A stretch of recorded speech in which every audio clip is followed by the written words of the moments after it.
Ito ay bababa na namin yung poso nila. Inireklamo sila eh. Sila may kasalanan naman nila. Gusto nila, susunod na rin sa taas ng flooring. Ngayon, matagal pa raw i-flooring. Babaan. Nang ma-inlove ako sa'yo, kala ko ipag-ibig mo ay tunay. Pero hindi nagtagal, lumabas din ang tunay na kulay. Ang iyong kilay, mapagmataas at lagi namimitas.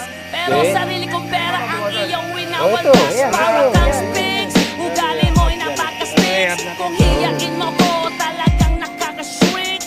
Girlie, pity, bye-bye, don't tell a lie.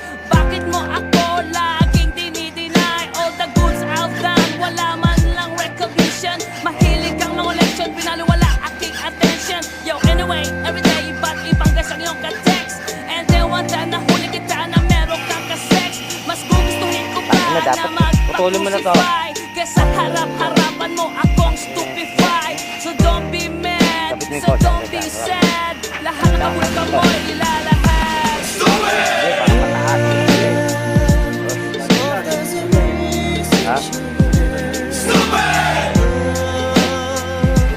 Start nyo lang. Start nyo lang. Hindi yan.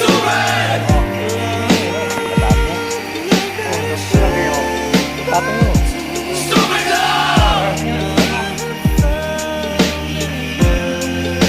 Kasi buhay ko ay nag-iba simula nang makilala ka.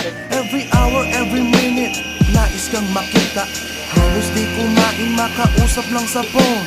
Between you and me, until the break of dawn. No one else comes close, pangako sa isa't isa. Ngunit napatunayan mo ba nang balik ang kanya? Di natapat sa akin na siya'y mahal pa rin.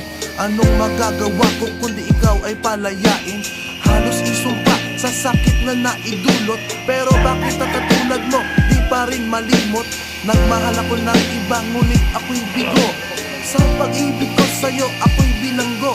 Tumingin sa salamin na alala ang nakalipas. Masakit pa lang maging palakit putas. Pero bago ang lahat ipagtatapat sinta. Mahal kita sincerely, Diyos Vendetta. game.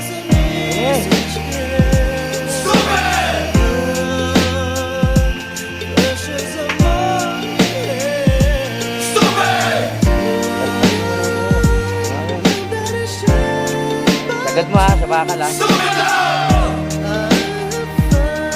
Patay ka.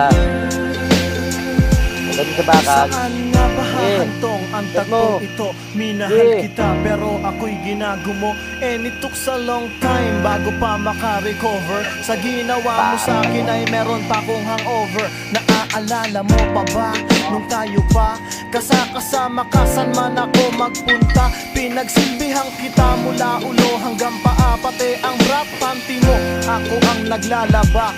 Kinukonsinti ka kung merong nagawang mali. Oo na, sige na, tama ka naman palagi. Mga inutos mo sa akin di ko sinuway. Mas sinusunod na nga kita kesa sa aking nanay. Lahat na lang ng bagay binigay ko sa iyo. Naging sunod-sunuran ako na parang aso. Pag may kausap kang iba ako'y dinidinay. Basta gwapo ang guy, maaga kang bumibigay. Damn, napaka-estupido ng puso kong ito. Ano ba ang dahilan na ako'y ginanito mo? Inaway mo ako at iyong itinaboy. At sa ibang boy, nakipaglaro ka ng apoy. Ako'y nananaghoy, puso ko ay nabiyak. Wasak na wasak ang puso ni Nasty Mac. Inaamin ko noon na minahal nga kita. Pero ngayon, binabawi ko na. Stupid!